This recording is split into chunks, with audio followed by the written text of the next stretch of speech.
The Galactic Council had always dismissed humanity as weak. Their small stature, fragile bones, and brief lifespans made them seem insignificant among the towering Karathi warriors and the crystalline Veek Empire.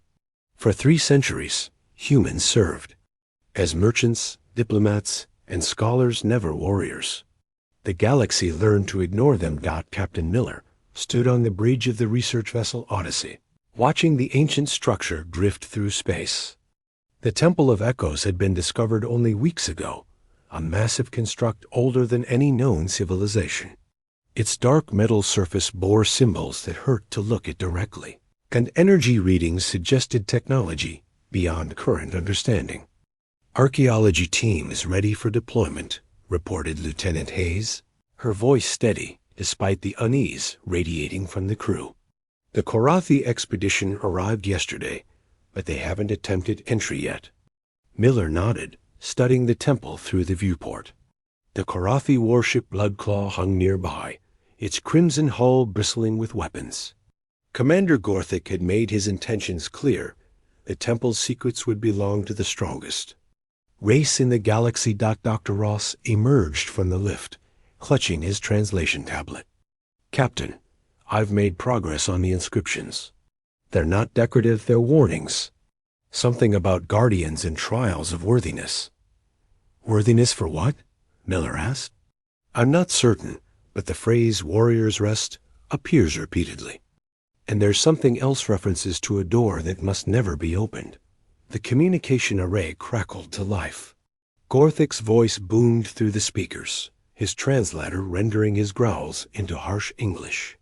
"Human vessel, you will withdraw.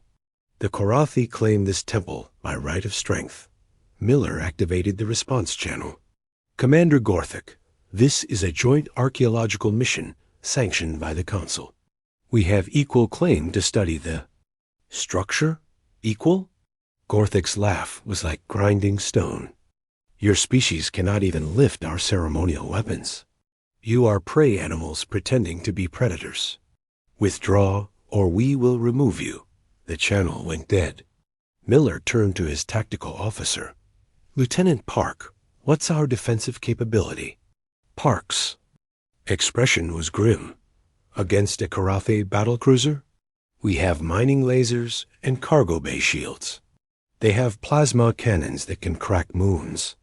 Hours passed in tense standoff until the Karathi made their move. Gorthic led a boarding party to the temple's main entrance, their massive forms dwarfing the human archaeologists already working there. Dr. Ross tried to explain the warnings, but Gorthic backhanded him aside like swatting an insect. "Stand aside, little scholars. Warriors will claim what warriors deserve." The Karathi planted plasma charges on the sealed door. Ancient metal that had withstood eons buckled and melted.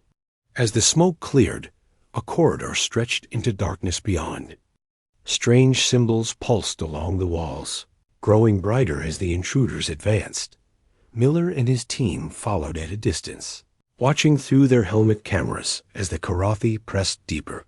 The temple's interior defied logic. Corridors that seemed to extend forever, chambers that appeared larger inside than outside, and everywhere those painful symbols that seemed to writhe when observed directly. "Captain," Dr. Ross whispered, "the inscriptions here are different. They're not warnings, they're questions. Tests of some kind." The first chamber contained floating platforms arranged in a complex pattern. Gorthic leaped confidently from one to another, his warriors following. But with each jump, the platforms shifted. One Karathi fell into the void below, his screams echoing until they faded to nothing. The second chamber presented riddles carved in light, puzzles that required understanding rather than strength. Gorthic's frustration grew as his warriors failed each challenge. Several more vanished into the temple's depths, claimed by traps designed for minds that sought only dominance. By the third chamber, only Gorthic remained of his boarding party. The massive alien stood before a final door, this one bearing a single symbol, a sleeping figure surrounded by stars. What does it mean?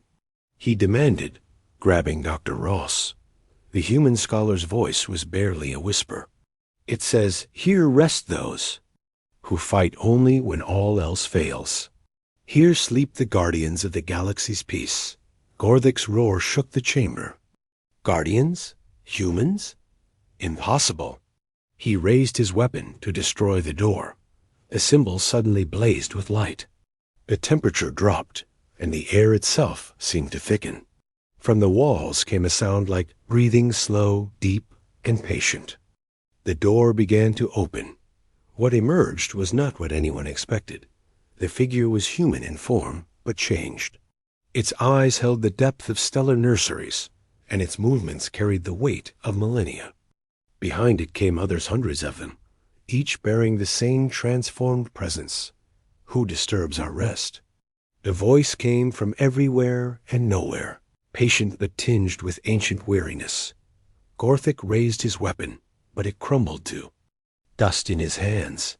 What are you? We are what humanity becomes when the galaxy bleeds. We are the guardians who sleep until the strong prey upon the weak without consequence. We are what you have awakened. Miller felt his knees buckle as understanding dawned. These were humans, but humans who had transcended mortality to serve as the galaxy's final safeguard. They had slept for millennia, waiting for the moment when power threatened to consume everything. The Guardian turned to Miller. "Captain, your species still believes in diplomacy, in peace through understanding. This pleases us. But there are times when understanding fails, when strength respects only greater strength." Gorthic backed toward the corridor, his courage finally failing. "This is impossible. Humans are weak. You are prey." "We were prey," the Guardian agreed, "until we chose to become something else. Until we accepted the burden of sleeping between the wars, dreaming of peace, and waking only when peace dies." The commander of the Bloodclaw never made it back to his ship. When his crew searched for him, they found only empty corridors and the temple door standing open like a wound in space. Miller's report to the Galactic Council was brief. The Temple of Echoes was closed to all exploration. The Guardians had returned to their rest, but their message was clear: humanity's true nature had been revealed not as scholars or merchants, but as the galaxy's sleeping watchmen. The Council's dismissive attitude toward humans changed overnight. Trade agreements became more favorable. Territorial disputes involving human colonies were settled quickly and quietly. No one spoke of it directly, but everyone understood. Mankind might appear weak, but they had shown the galaxy what lay beneath that gentle surface. They were warriors who chose peace, guardians who preferred to sleep, and protectors who hoped never to wake again. The temple drifted on through space, its doors sealed once more, its guardians dreaming of a galaxy that might someday not need them at all.